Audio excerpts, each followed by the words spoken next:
¿Qué tal, amigos? Buenas noches. Gracias por su compañía y por ese compromiso que ustedes tienen siempre los domingos a las 8 de la noche. 14 años de Noche Sin Tregua, la política con P mayúscula, y usted siempre acompañándonos para estar enterados de lo que pasa en el acontecer nacional e internacional. El día de hoy vamos a hablar de un tema que se las trae. Es un tema que se ha estado discutiendo mucho desde hace varios años, que es el tema de las pensiones, llamadas pensiones de lujo. En ese campo de las pensiones de lujo se han hecho varias propuestas. Ya inclusive en la administración pasada, en la asamblea, para ser más preciso, en la asamblea legislativa del periodo pasado, se tomó una disposición de reducirlas con un impuesto que se les tasó del 50%. Ese impuesto ya está hace mucho tiempo corriendo.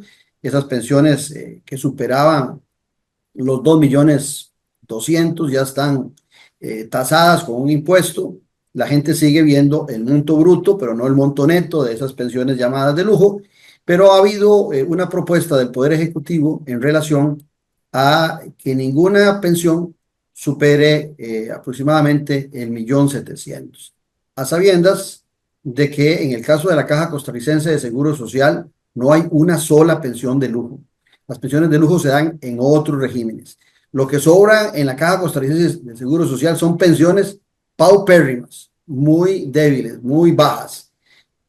De esto vamos a hablar entonces con el que sabe desde el punto de vista legal, como es don Rubén Hernández Valle, y también desde el análisis económico con Francisco Esquivel Villegas.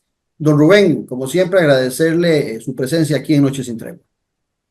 Buenas noches, un placer estar nuevamente en el programa con tan distinguido compañero. Bueno, vea, vamos si quiere, vamos, don Rubén. Saludo a don Francisco, vamos al corte comercial y ya regresamos. Perfecto. Don Francisco, todo bien, muchas gracias por estar con nosotros. Muy bien, encantado de estar aquí de nuevo para aportar un poquito de información sobre este tema tan traído y con poca información normalmente. Entonces la gente a veces le falta conocer un poco más de detalles para tener un criterio más apropiado. Perfecto, ya regresamos con don Rubén Hernández y don Francisco Esquivel aquí en Noche Sin Tregua.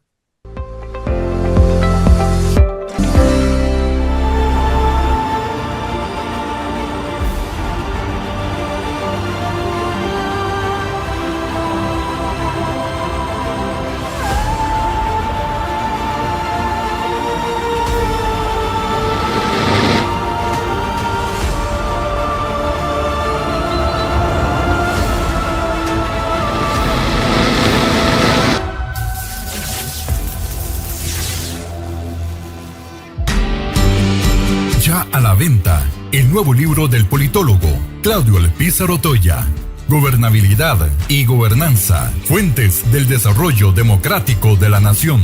Un libro para comprender la diferencia de dos conceptos claves, que son dos caras de una misma moneda. Gobernabilidad y Gobernanza, Fuentes del Desarrollo Democrático de la Nación. A la venta en las librerías de la Universidad de Costa Rica y en librerías internacional. También lo puede buscar y adquirir en Amazon. Café y Palabras, porque la política sí importa. Con el politólogo Claudio Alpizar Otoya. Sintonícenos en nuestro canal de YouTube, al que puede suscribirse gratuitamente. Un buen ciudadano siempre está informado porque comprende que la política sí importa. Café y Palabras.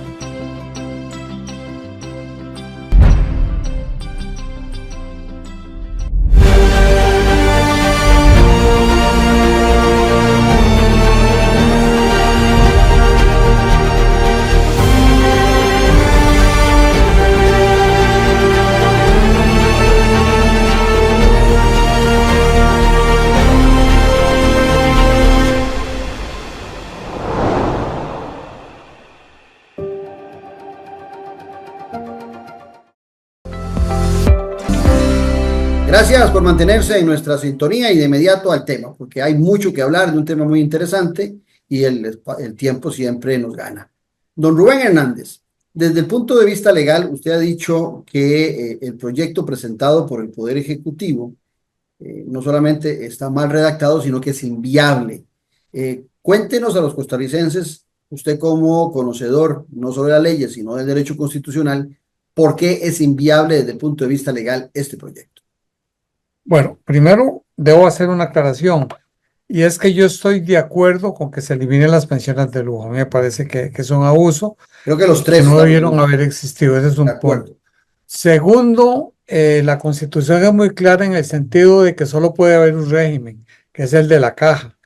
Eso está desde el 43, reiterado en el 79. Pero sin embargo, ambas normas constitucionales, tanto en el 43 como en el 49, cometieron un error, y es que no establecieron un transitorio indicando que los regímenes existentes en ese momento tenían un determinado plazo para incorporarse a la caja. Entonces, por eso subsistieron el de los el de Jupema, que administra hoy día Jupema, y el régimen que ya desapareció dichosamente en el 94-95, que era el régimen de Hacienda, y luego Don Rubén, nada más lo interrumpo ahí para sí, que me parece muy importante lo que usted está diciendo. O sea, esos dos regímenes, el de Jupema y el otro que usted menciona, ya existían antes de 1949 cuando se crea el eso régimen de es, pensiones de la Caja Costarricense de Seguro Social. eso es. El único que se crea posterior a la entrada en vigor de la Constitución, que fue en los años 50, o no recuerdo si antes existía o no algo, es del Poder Judicial. Pero en todo caso, esos regímenes son inconstitucionales porque el artículo 73 es muy claro en el sentido de que solo puede haber un régimen, que es el de la caja. Sin embargo, en el año 2020 se planteó una acción de inconstitucionalidad justamente para que la sala dijera que solo cabía un régimen. La sala se salió por la tangente y dijo que en principio era cierto, pero que podían coexistir otros regímenes siempre y cuando fueran autosuficientes. Pero resulta que ninguno de los regímenes que subsisten son autosuficientes, porque todos dependen de la cotización del patrono, que al final de cuentas son fondos públicos, y de la cotización del Estado como tal. Es decir, prácticamente como el 80%, el 75% de los dineros que reciben esos fondos provienen de fondos públicos, de manera que no son autosuficientes. Bueno, eso quería hacer esa aclaración previamente. Ahora bien, este Válida y muy proyecto, importante. sí, gracias. Vea, este proyecto de ley tiene un error de base y es que trata de regular derechos adquiridos, es decir, trata de eliminar derechos adquiridos inmediatamente. Este proyecto de ley tiene viabilidad jurídica si se aplica a los futuros pensionados, es decir, a los que todavía no son pensionados. Está bien, puede establecer ese límite máximo que lo equipara al tope de las pensiones de la caja, eso no hay ningún problema. El problema es que trata de que los actualmente pensionados de lujo tengan que ajustar el monto de sus pensiones al máximo tope fijado por el de la caja. Eso no es posible porque hay derechos adquiridos. ¿Y cómo se solucionaría el problema? Ya hay antecedentes. Hay antecedentes y lo que debería hacer el Poder Ejecutivo es, primero, hacer una declaratoria de lesividad y tiene que hacerlo uno por uno de cada uno de los pensionados y uno por uno de los aumentos. Es decir, dentro de un caso de un pensionado puede meter todos los aumentos. Una vez declarados lesivos al interés público, tendría que ir a la jurisdicción contenciosa para que allí se declaren absolutamente nulos. Si llegaran a declararse absolutamente nulos luego que pase el filtro del Tribunal Contencioso de la Sala Primera, los efectos de esa sentencia serían hacia el futuro. Es decir, no podría cobrársele todo lo recibido en exceso durante estos años.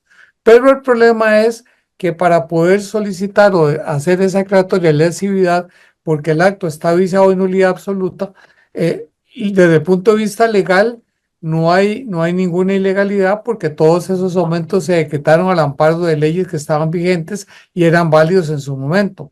La única posibilidad de eventualmente lograr esa nulidad es que se considere que esas leyes eran inconstitucionales.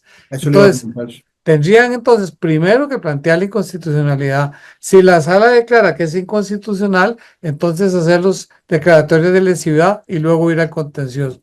Eso no les va a tardar menos de 6 años. Y nunca se ha hecho esa consulta ante la Sala Constitucional. Le pregunto porque ya es un tema viejo, el tema de las pensiones de lujo. Nadie ha hecho, ningún ciudadano ha hecho esa consulta en anteriores procesos de apelación ante el Tribunal Supremo, perdón, ante la Sala Constitucional del hecho de las pensiones de lujo? Nunca. No, o sea, nunca se ha cuestionado el tema de que esos regímenes, bueno, se hizo en la inconstitucionalidad del 20, pero como todo el sistema, pero específicamente nunca se ha impugnado el hecho de que los aumentos son inconstitucionales. Podría eventualmente alguien decir que son inconstitucionales porque viola el principio de igualdad de la ley, que son el principio de proporcionalidad, etcétera. Pero ese tema no se ha discutido. Entonces, si el Poder Ejecutivo, para declarar lesivos esos actos al interés público, como paso previo ir a un contencioso a su anulación, tendría que accionar en alguna forma ante la sala para que la sala diga que eventualmente esas leyes que otorgaron esos beneficios son inconstitucionales.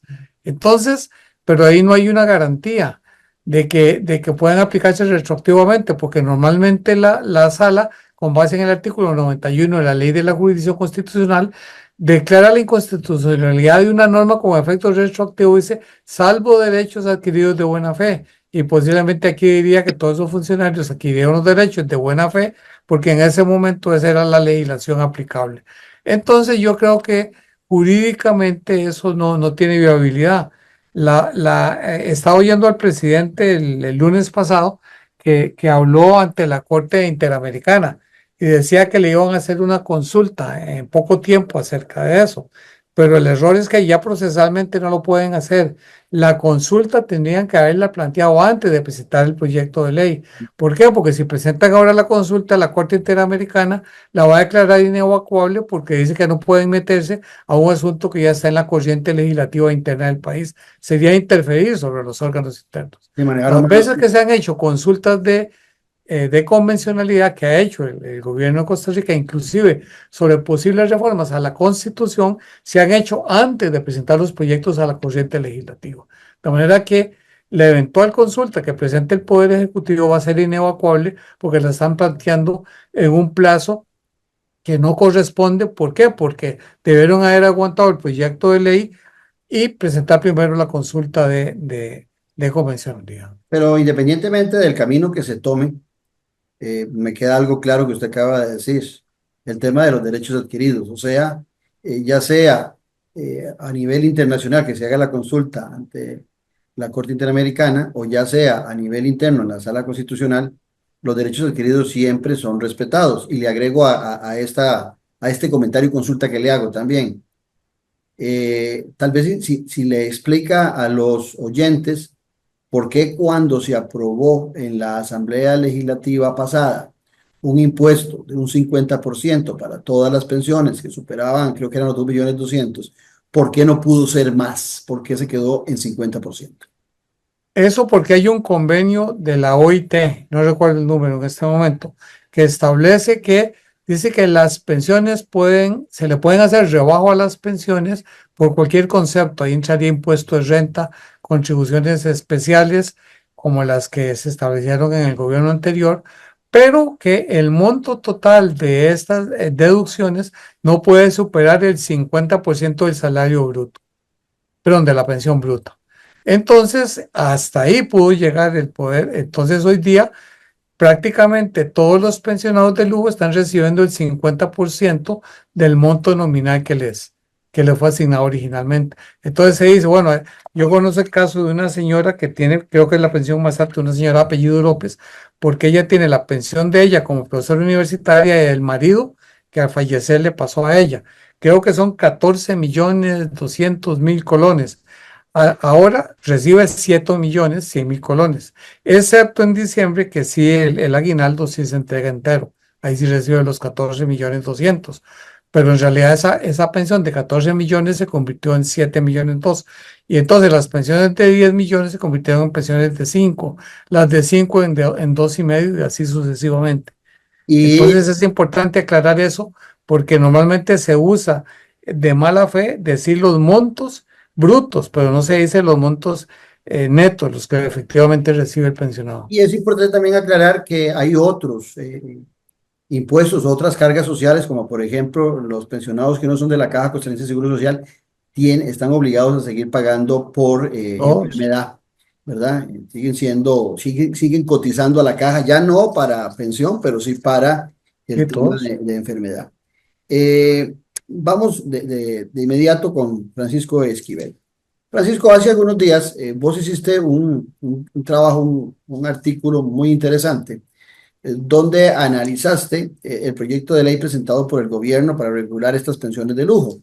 Pero en tu conclusión, y puedes explicarnos con detalle, en tu conclusión, vos decís que no, en el caso de las pensiones del Magisterio Nacional, donde están la mayoría de las pensiones muy elevadas, no es factible, o sea, no va a ser factible disminuir las pensiones.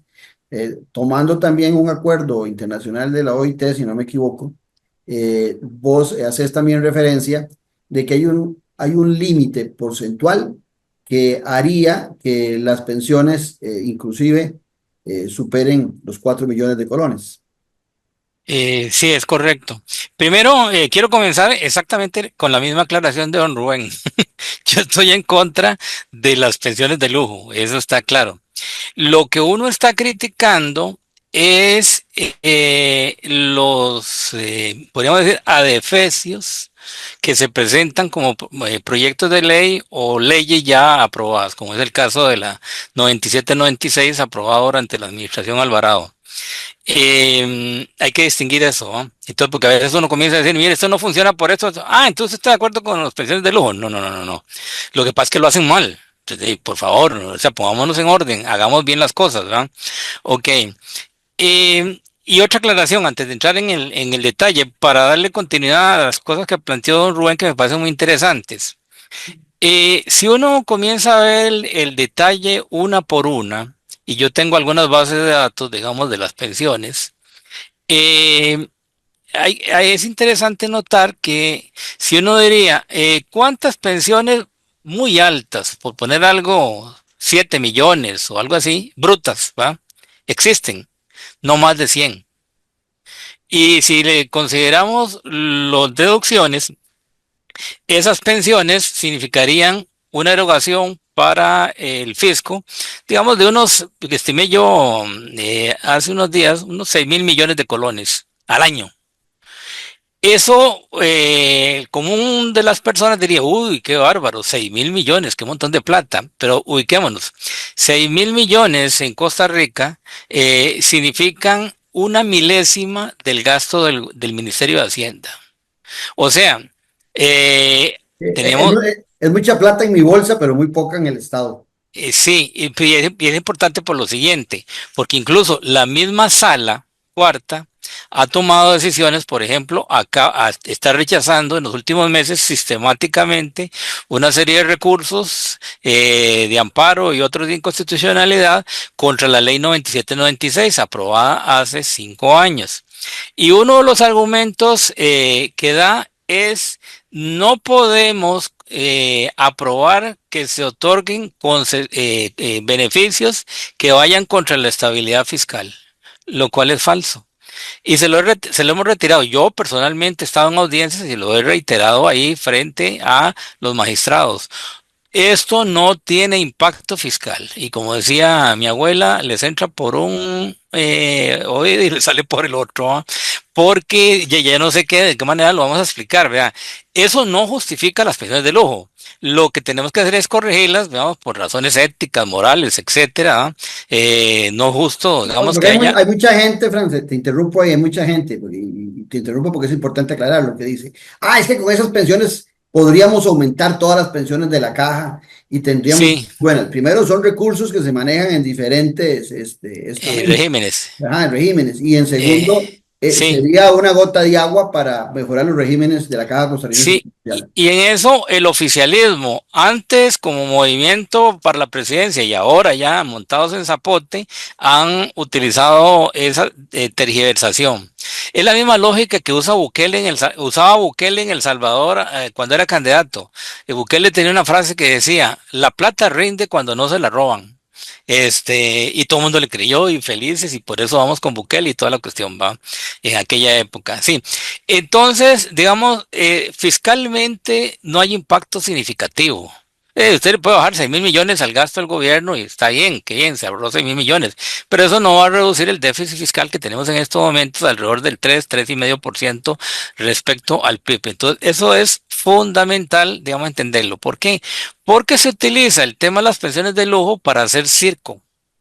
Entonces, de muy bonito. Yo me declaro luchador contra las pensiones de lujo. Denme en posición de poder y van a ver cómo yo las elimino. Lo cual es falso, porque pueden eliminarlas, pero el impacto fiscal es pequeño, ¿ah? Y el otro elemento más importante es, y sobre todo con los principales regímenes, están cerrados hace 30 años. Ujú. Entonces estamos luchando en realidad contra molinos de viento porque, por ejemplo, el caso más claro, el régimen más grande, que es el del magisterio, tiene 45.000 pensionados y 5.000 con derechos a pensionarse, pero que no se han pensionado. Porque a la hora de aprobar la ley 7531 en 1995, se dejó una cobertura de gente que todavía estaba, digamos, en una edad de 30, 35, 40 años, pero no estaban para pensionarse. Entonces ellos quedaron cubiertos por la fecha en que ingresaron al régimen. El 7531, digamos que es el régimen base sobre el cual se aplican las modificaciones actuales. Entonces, ojo esto, 45.000 ya pensionados, 5.000 en proceso de pensionarse. De esos 5.000, según datos que me ha dado Jupema a mí, la mayor parte son maestras, profesores de colegio, que no van a pasar de 1.200.000 de pensión. O sea, ahí no hay peligro. Bueno, a ellos sería, siguiendo la lógica que ha planteado don Rubén ahora, a los únicos que se les podría aplicar legalmente una modificación. Pero lo importante es que los regímenes, sobre todo lo que hablamos con cargo al presupuesto nacional, están cerrados. Entonces también estamos creando fantasmas ahí. Cuando decimos que están cerrados, lo que estamos diciendo es que Hace 30 años. está cumpliéndole al rezago de gente que todavía queda porque tiene derechos adquiridos, tal y como lo decía don Rubén, pero Más los que están vivos. sí, pero que nadie va a ingresar nuevamente a esos regímenes. No, Ya esos desde regímenes hace morirán 30 años. La ley 7531 se aprobó en 1995.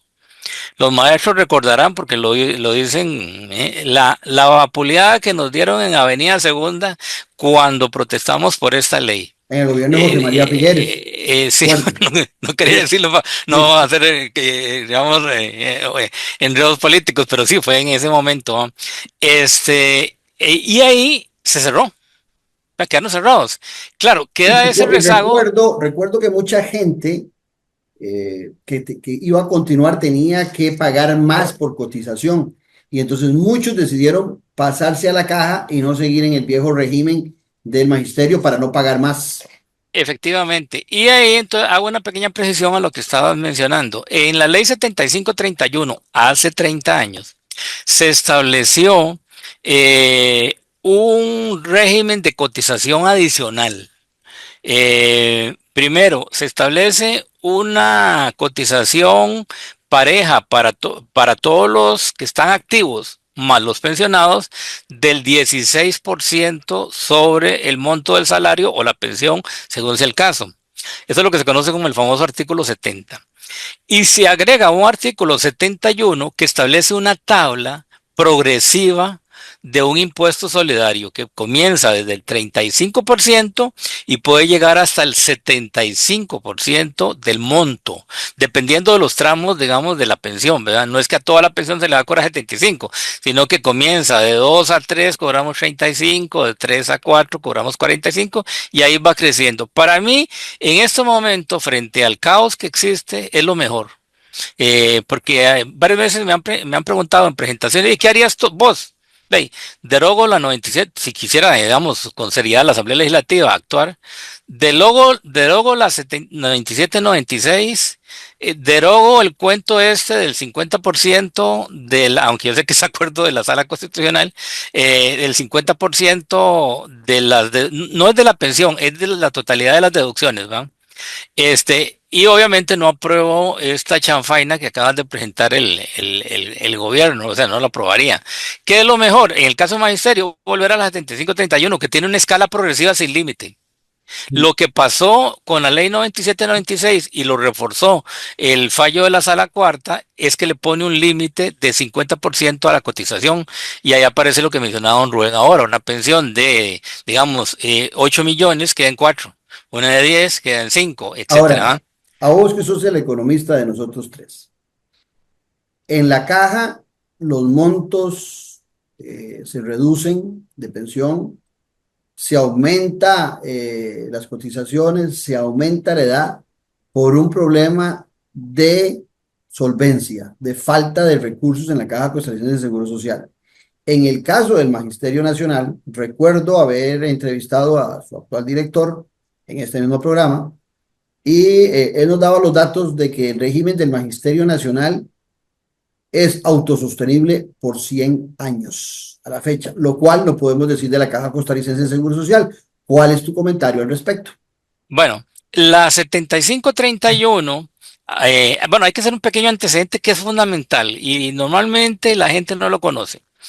El régimen actual, digamos, modificó el que ya venía antes del magisterio en 1958.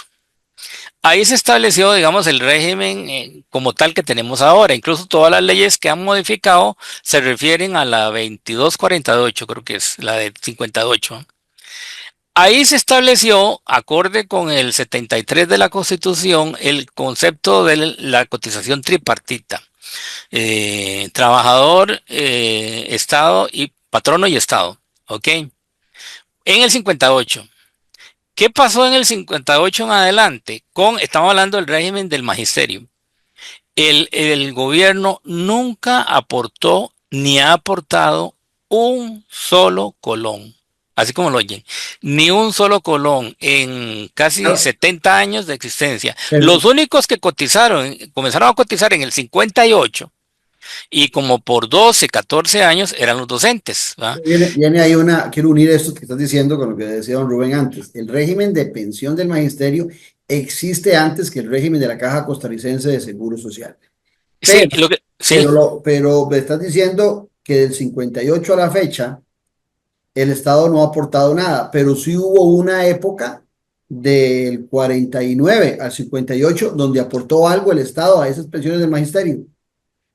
Sí, pero lo que pasa es que el régimen del 58 estableció una organización diferente, creó el régimen de Jupema, como lo conocemos ahora, y a partir de ese momento se hizo el de la vista gorda, no aportó absolutamente nada, lo único que aportaban eran los docentes. Entonces, ¿qué pasaba? ¿Qué pasó?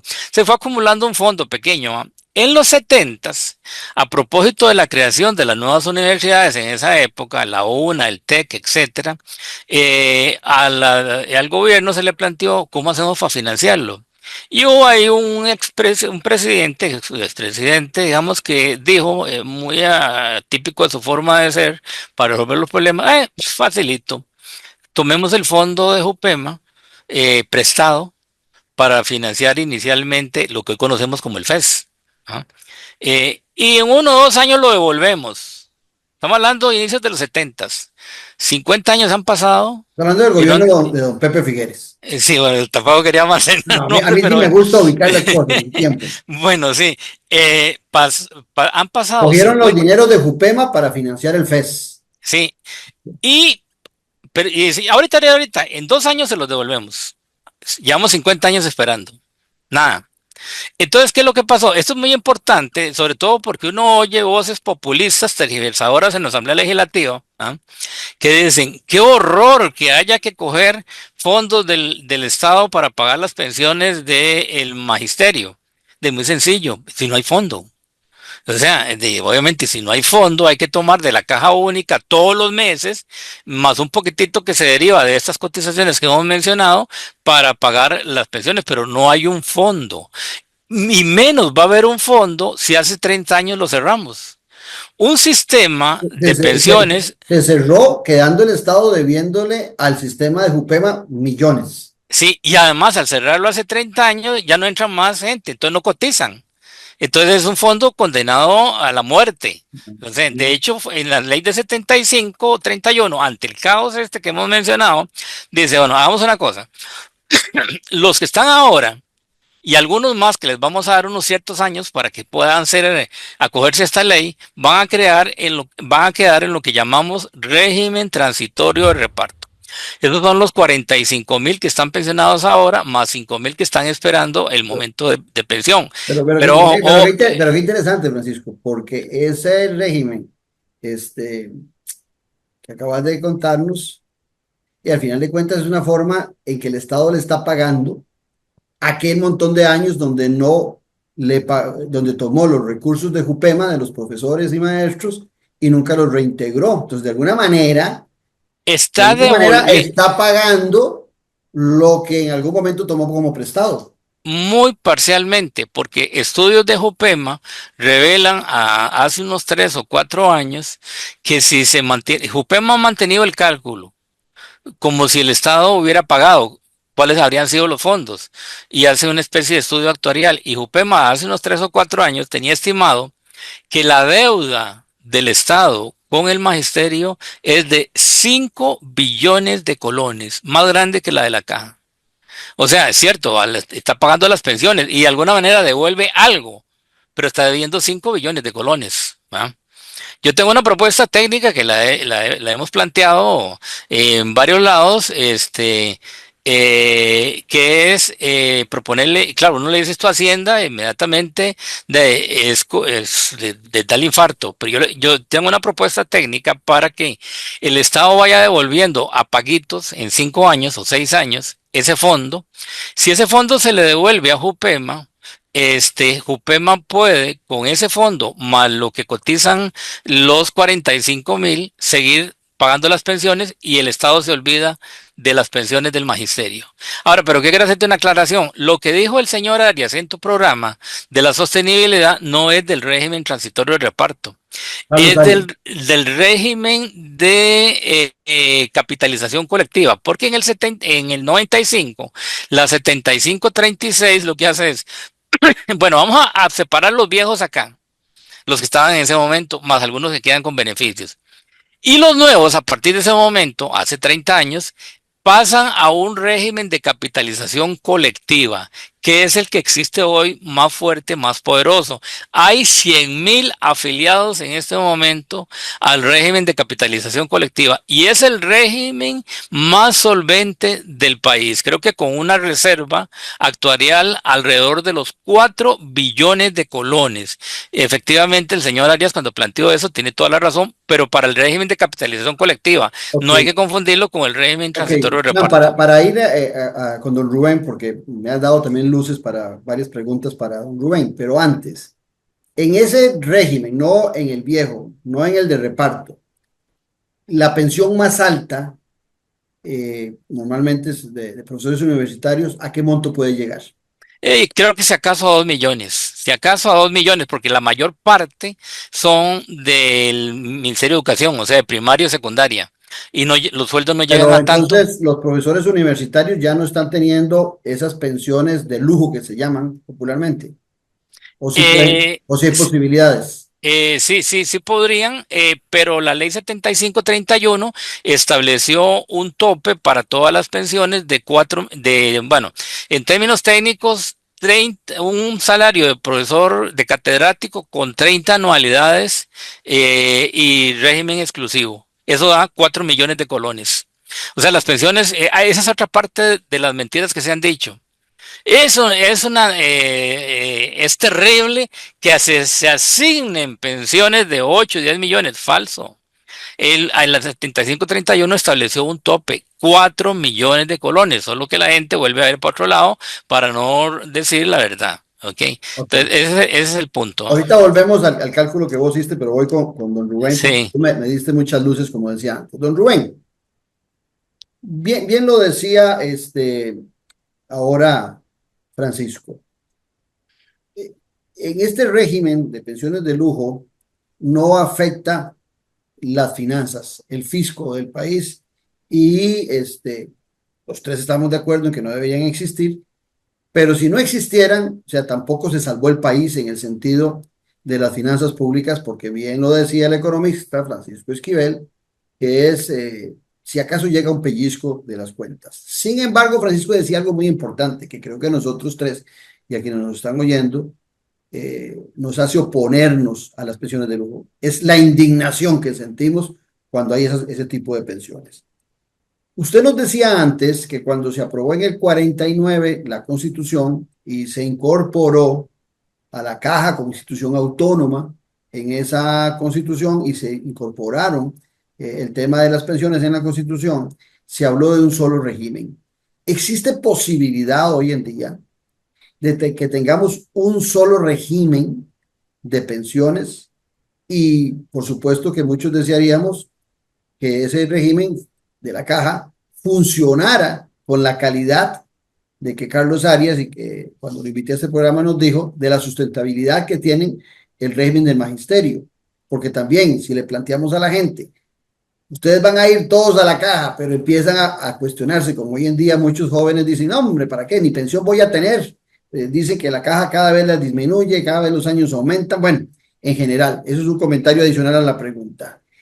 Ante esa indignación existe la posibilidad de un proyecto de ley donde se establezca no solamente la inconstitucionalidad de los demás regímenes, de acuerdo a lo que dice la Caja, de lo que dice la Constitución política, existe esa posibilidad también de presentar un solo régimen para evitar todos estos problemas. No, para mí jurídicamente sí cabría porque la Constitución lo dice. Sin embargo, muy difícil que la sala cambie de criterio, porque vea que ahí en ese caso la sala es juez y parte. Y en realidad yo creo que la sala falló en la forma que lo hizo porque en el fondo estaban defendiendo su sistema. Su sistema. Que hay una buena cantidad de magistrados que tienen pensiones de lujo. Sí, claro, porque se pensionaron antes de que la ley orgánica del Poder Judicial vino a establecer un tope de 2.400.000. Ese es el tope que establece la ley orgánica del magisterio. Perdón, del Poder Judicial. Pero de 2.400.000. ¿Cuánto era la del magisterio? 2.200.000, Francisco. El tope de la 7531 es 4 millones. 4 millones, ok.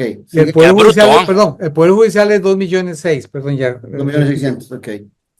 No, siga, don Rubén, en la interrupción que le hice. Entonces, vea que no es jurídicamente posible porque chocaría contra la sala, chocaría con la jurisprudencia de la sala y la sala la ratificaría y diría que son posibles que existan otros regímenes mientras sean autofinanciables, y entonces posiblemente alegarían que en el caso ahora del régimen de Jupema es autofinanciable porque me pareciera que sí lo es desde el punto de vista actuarial. No, y de lo que nos acaba de explicar Francisco, sí, en el sentido de la deuda. Entonces, pero en el caso de la Corte es un sistema totalmente diferente y sí depende, totalmente, depende mucho de los recursos del Estado.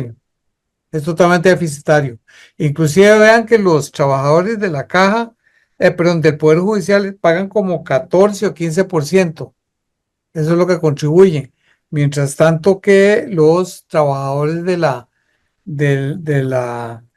Caja pagan que 5.50 por ahí.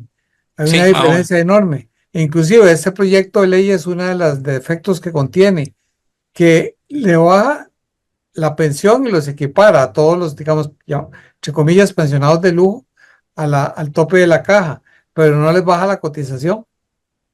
Entonces se produce una desigualdad ahí terrible. Es decir, van a ganar como máximo ese monto, pero van a seguir cotizando como 2 o 3 veces más que los trabajadores de la Caja. Don Rubén, ¿y por qué en el proyecto que se aprobó en la legislación pasada, en la administración pasada, por qué cuando se tasó como un 50% de un impuesto máximo, porque se decía que si no era confiscatorio, por qué no se eliminaron las pensiones? O sea, ¿por qué se tasó con un impuesto, pero en el mismo proyecto no se hizo adicionalmente nada para evitar que surgieran nuevas pensiones de 4 millones o más? Bueno, ya es una opción política. Ahí lo único que podían haber hecho es decir que los que se pensionaran a partir de la entrada en vigor de la ley se les aplicaba el tope de la Caja. Ok, pero entonces... Y decir que entonces todos esos trabajadores de eso era. Ese es el tope que podían haber establecido. Pero no dijeron. Lo que vinieron a decir fue que el monto de los rebajos no podía exceder el 50%.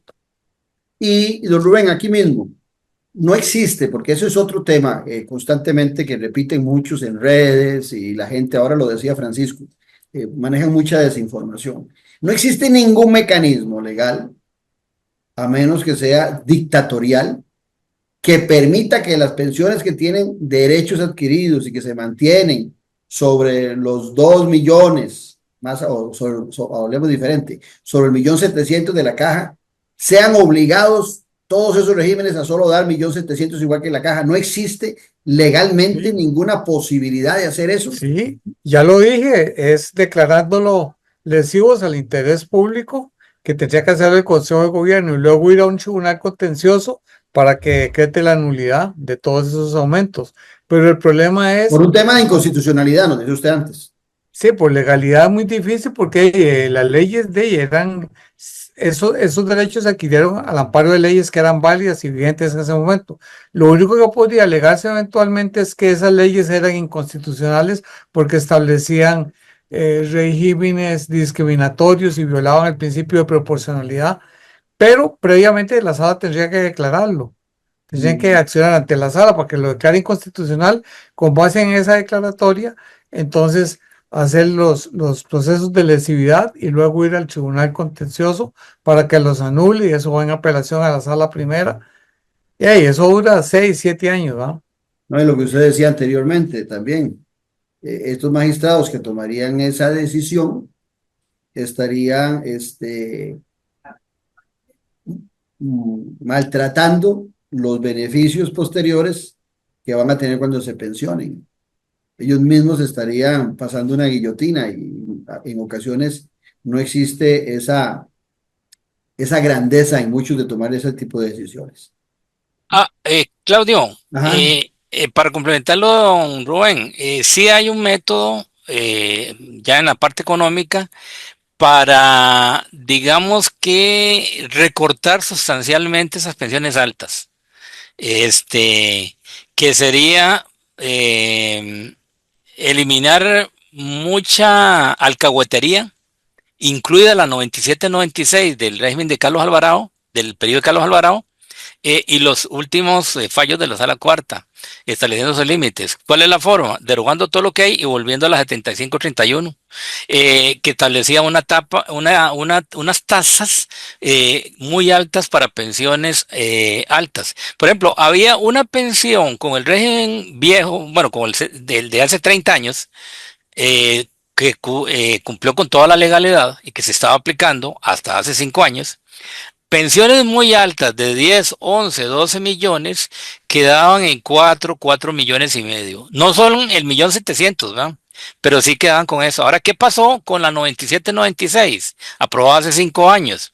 Estableció unas tasas de cotización solidaria, el impuesto adicional que pagan, pero dice, pero no debe sobrepasar el 55% de la pensión bruta. Luego viene la Sala Cuarta y dice, no, ese 55 corréjalo y va para 50. Por eso es que es el famoso 50.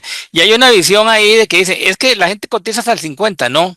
Hay gente que cotiza menos incluso, porque depende del monto, podría ser que la suma de las cotizaciones no llegue al 50%. Pero entonces lo que quiero aclarar para seguir la línea de don Rubén es que económicamente sí se puede hacer, tiene que haber voluntad política. Ahora, ¿por qué no hay voluntad política? Porque si usted deroga la 97-96 más los límites que ha establecido la Sala Cuarta, hay una cierta cantidad de gente, que no son muchos, ¿verdad? Pero que se van a ver beneficiados. Un ejemplo, nada más regálame un segundito para plantear este ejemplo.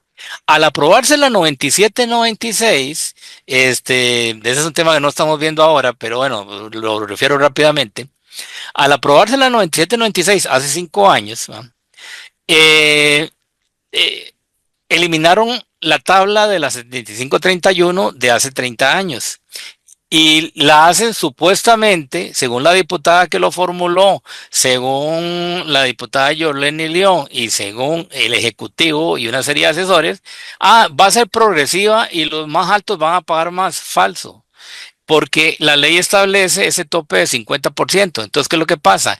Cuando usted comienza a calcular las pensiones netas, a partir de 7 millones, la cotización se para y comienza a bajar. Y se puede dar este extremo. Está sucediendo ya en este momento, un pensionado del magisterio, pongo el caso del magisterio, un pensionado del magisterio eh, que tiene una pensión que son muy pocos, pero hay una pensión de 10 millones de colones, está ganando 1 millón más que lo que tenía antes. O sea, la ley 97-96 aumentó la pensión neta de las más altas. Una regresividad total.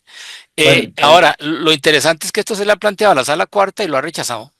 pero vamos a Este, ver, don Rubén, ¿Sí? en los aportes que hace el Estado aporta menos. Ciertamente, vamos a ver, ciertamente quienes cotizan para el Poder Judicial les deducen más de su salario que lo que le deducen más a los de la Caja Costarricense de Seguro Social.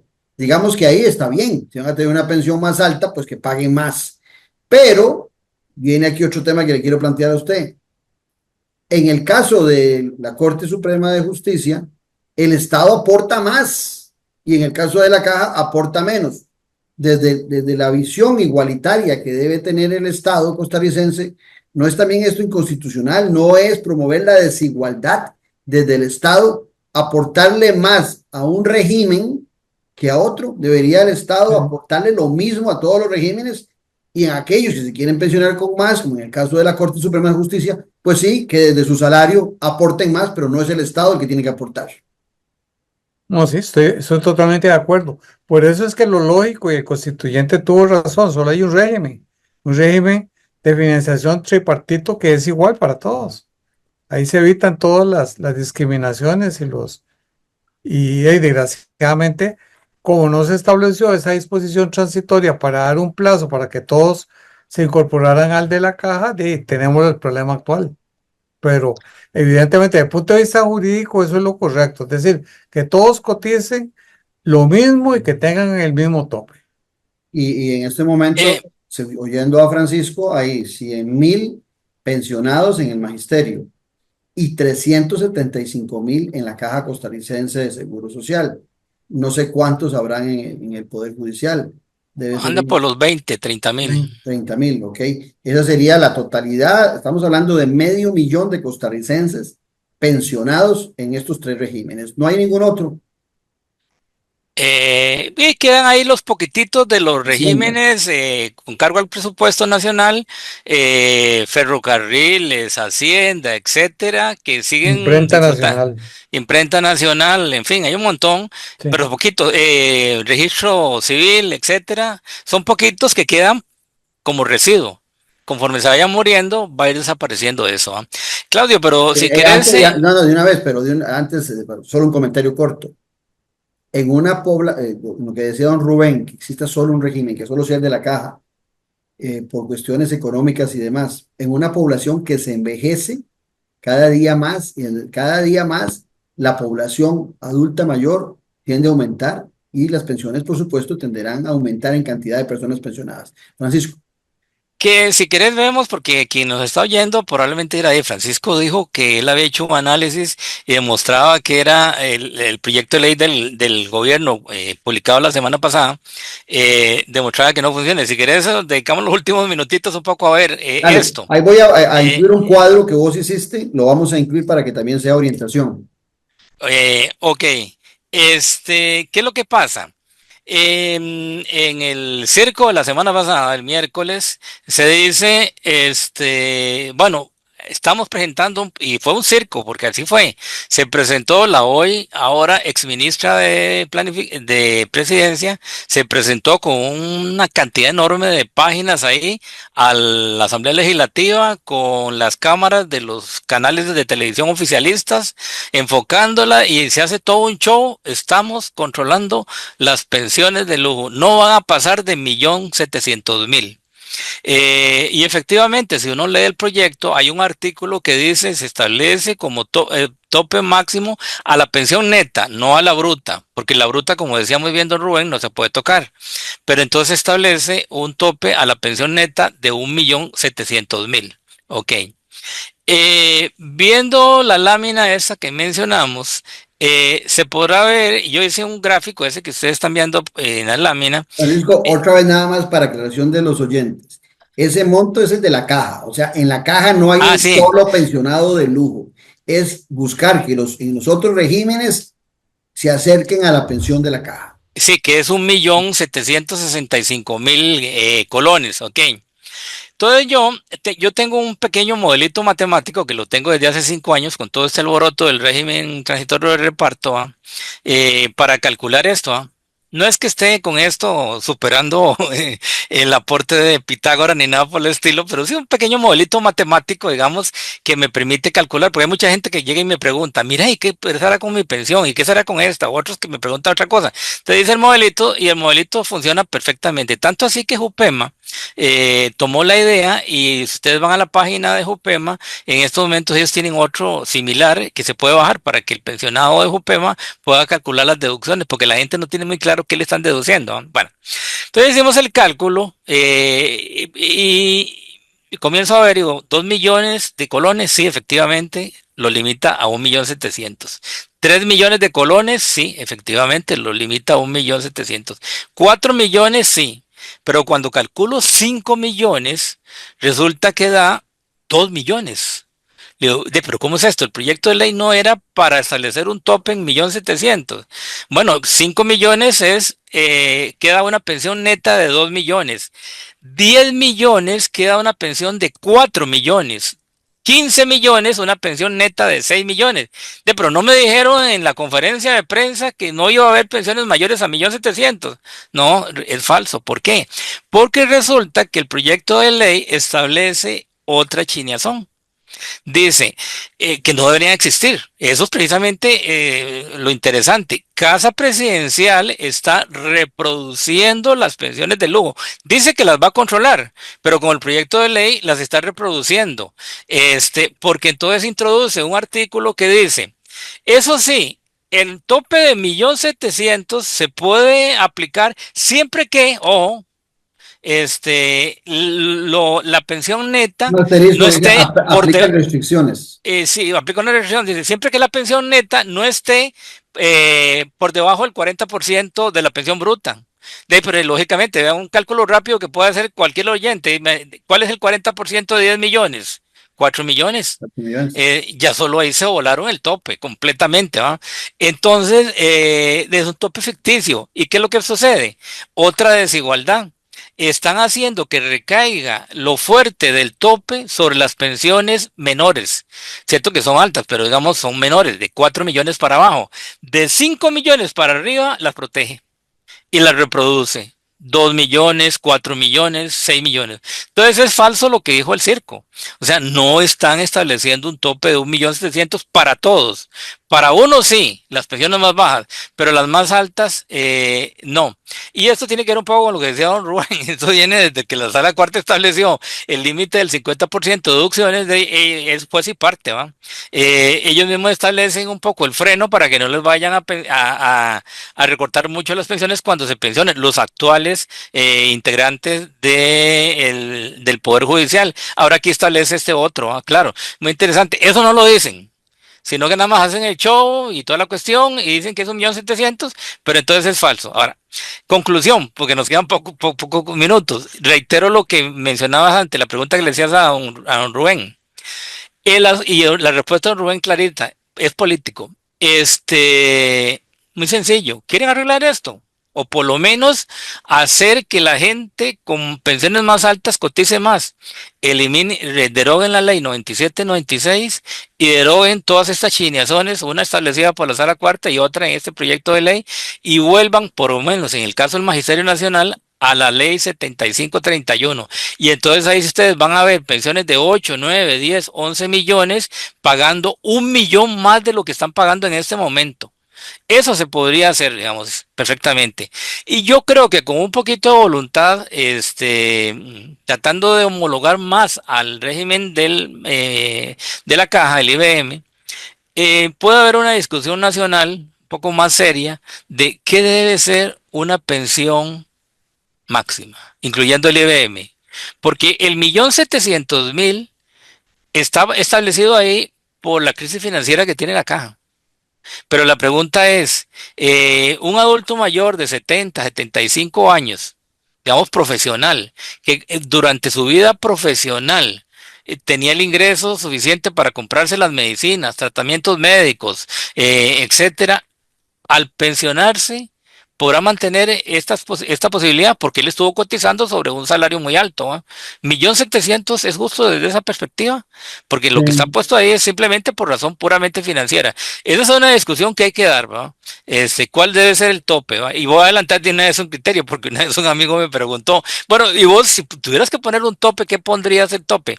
Yo, por lo que he visto en los pensionados del magisterio, los 45.000 universitarios, sobre todo el segmento de los universitarios, yo diría que ese tope debe andar entre 2.200.000, 2.600.000, 2.800.000, un poco más alto, tampoco es que es tan alto, ¿va? Yo he visto gente del magisterio, eh, pensionados que han tenido que suspender tratamientos médicos, que han perdido la casa, que han perdido carro, al Pero, aprobarse la ley 97-96. Fran, pero voy a esto. Aquí no habla ni el abogado ni el economista, el politólogo. En derecho, buscando la solidaridad. Ve que estamos buscando el tope de la pensión. Sí, Y vos estás preocupado porque decís que 2.600.000 es el tope de una pensión. Yo estoy más preocupado por la base de la pensión, no por el tope. Porque hay costarricenses hoy que se han trabajado toda su vida con un salario mínimo de trescientos sí, mil colones, reciben si acaso 200.000 colones. Hay otras pensiones no contributivas de gente que por diferentes motivos nunca contribuyó y que el Estado solidariamente les da 100.000, 80.000, 120.000, que tampoco alcanza. Si no alcanza el caso que estás poniendo vos de esta persona para subsistir con 2 millones, imagínate lo que debe ser para un costarricense sí, no poder sobrevivir con una sí. pensión de 200, a veces menos, y no le hemos puesto tampoco base. Por eso yo me preocupo, he insistido mucho en que este gobierno está muy preocupado por los topes altos, por castigar a los que reciben mucho, pero poco preocupado por los que viven con pensiones miserables, que ahí también tendríamos que analizar muy bien, ahora que don Rubén decía, un solo régimen, el de la caja, bueno, sí, pero que por lo menos asegure un mínimo vital de subsistencia para las personas, porque si vamos a caer en un régimen precarizado, como es la mayoría de las Sí. pensiones de la caja, yo decía, hay 375.000 personas aproximadamente en la caja que la pasan mal con esas pensiones. Entonces volvemos al tema de la indignación que vos decías. La Eh, indignación es porque yo recibo una pensión precaria y aquel otro se sirvió con cucharada grande, no tanto porque se va a solventar el tema fiscal. Y en ese espacio el populismo o los gobernantes populistas aprovechan mucho esa rabia para generar toda esta desinformación que gracias a Dios existen personas como vos, Francisco, y como Rubén, que nos aclaran todo el panorama, desde lo legal y desde lo económico. si me regalas un minuto y ya termino mi Claro. intervención, porque creo que ya se nos está acabando el tiempo. Un minuto nada más para hacer lo siguiente. Sí, totalmente de acuerdo con lo que estás planteando, pero entonces hay que entrarle a las finanzas del IBM. No se van a resolver, porque no va a ser posible aumentando la cuota obrera, ni la cuota patronal, ni la cuota del Estado. ¿No? Tratar de lograr una solución ahí no. Entonces, ¿cuál es mi propuesta? Y ya lo he estado estudiando un poquito actuarialmente. Un impuesto móvil, en otro programa podríamos aclarar qué es, un impuesto móvil del 1% sobre las exportaciones. Eh, y ya mucha gente lo ha dicho, que entonces hay que inyectarle a la caja recursos frescos. No van a entrar del sistema de cuotas. Tiene que ser con algo. Totalmente de Ahora, acuerdo. ok, entonces yo propongo Yo un hasta he 1%. hablado de utilizar el oro de crucitas para que vaya todo el régimen de pensiones. Sí, también, pero digamos, el sector exportador no paga nada. Exactamente. Y no estoy hablando solo de zonas francas, estoy hablando en general, el sector exportador, sea zona franca, sea agrícola, etcétera, no paga absolutamente nada. Estoy hablando de lo que se llama un ad valorem, o sea, no es un impuesto sobre la renta, es un impuesto sobre el valor exportado. Usted exporta cajas de piña, chayotes, bananos, también desde luego el equipo Es solidaridad con el sistema que lo está beneficiando para que no pague impuestos. Exactamente, ese es el punto. ¿Va?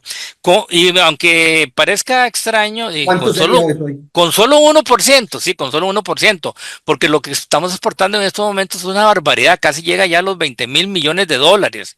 Si usted le aplica un 1% a partir de ahora, y lo digo móvil, ¿por qué? Porque un estudio actuarial podría demostrar que tal vez en el futuro, para mantener el equilibrio entre pensiones mejores, sobre todo las bajas que vos mencionás, y los ingresos, podría ser que no fuera necesario ni el 1%, sino que solo el 0,8 o el 0,7%. Eso se iría definiendo actuarialmente por el equipo técnico de la Caja, pero la solución es inyectarle recursos frescos.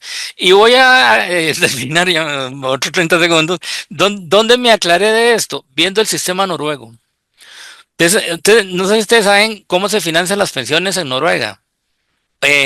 Un impuesto al petróleo. El petróleo y el gas. Claro, nosotros no vamos a poner aquí a decir, tenemos petróleo para financiar las pensiones, ¿verdad? Pero siguiendo metodológicamente la idea de qué es lo que tenemos nosotros, que sea verde y que sea consistente con el futuro de los próximos 30, 40 años. El sector exportador, que en estos momentos no paga nada.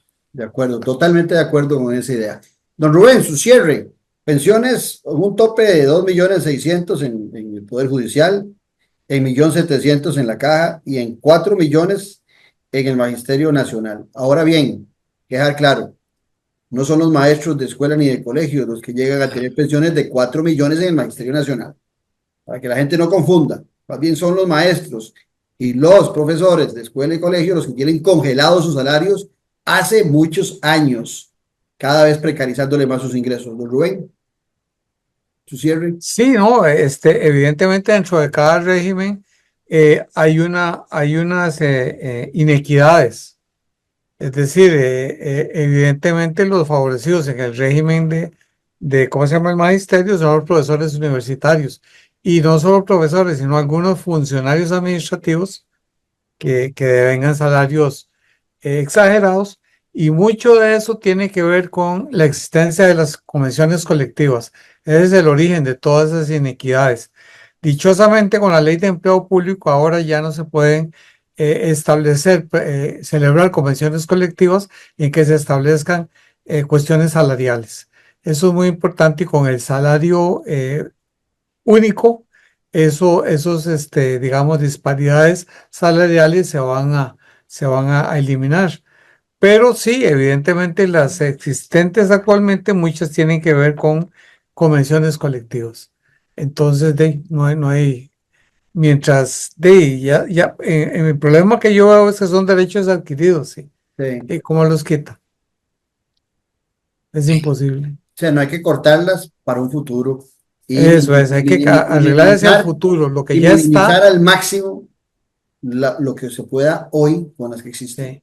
Muchas gracias a don Rubén Hernández Valle y a Francisco Esquivel Villegas por haber colaborado en este programa Noche sin Tregua, pero sobre todo a ustedes por habernos acompañado y los esperamos el próximo domingo en otro capítulo más de La Política con P mayúscula. Hasta tanto, un fuerte abrazo.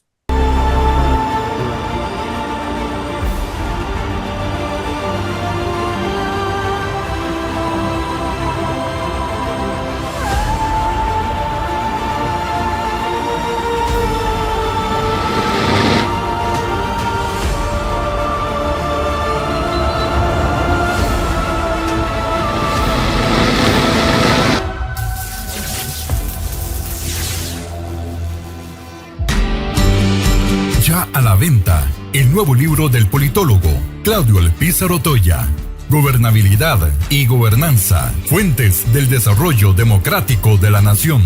Un libro para comprender la diferencia de dos conceptos claves, que son dos caras de una misma moneda.